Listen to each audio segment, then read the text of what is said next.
I'm Dale Alter, and this is my God story. When we first went to Slidell, we went there to help preserve the houses of members of a Presbyterian church that was in Slidell, Louisiana. And that was really the only reason we went, was here's a list of these people, and they have this need, and because of the storm and where they were, their houses need to be cleaned out, mucked out as we called it, and chemicals sprayed inside to keep them from molding, or they were going to lose the house.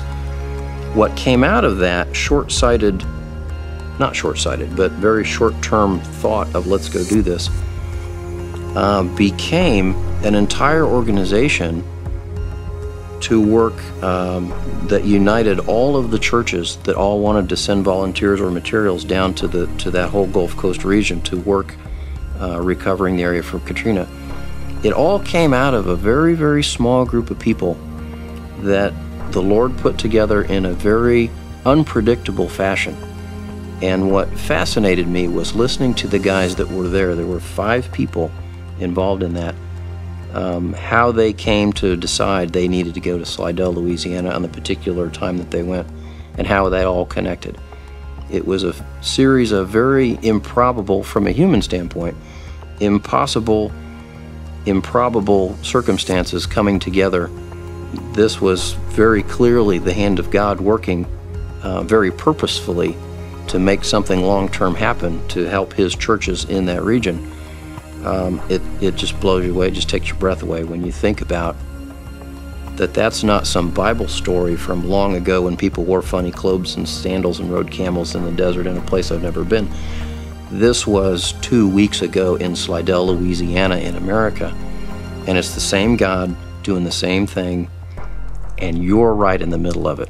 And when that thought came to me, I couldn't talk for about an hour. It just blew me away.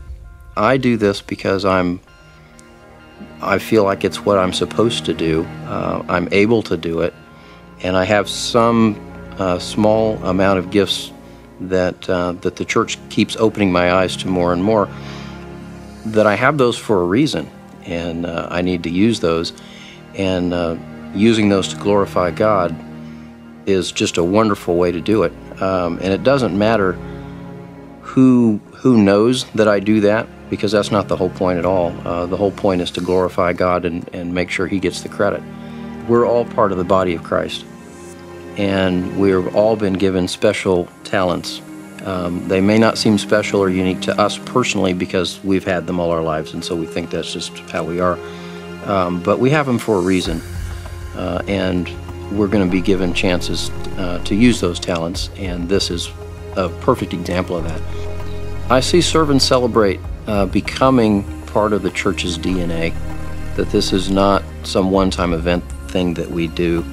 This is just who we are, and I see it touching the lives of the people that are in it, and I think it's changing us as a church to be more local missions aware. And I see that becoming more and more comfortable, and more people at Eastminster becoming more comfortable with that. It's a cure for my unbelief. My unbelief is, I know me pretty darn well, and I don't think I have very many redeeming qualities. And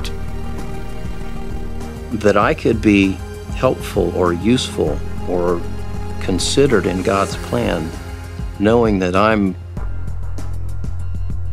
below nothing on my own, is just an amazing thought about the grace that we've all been given.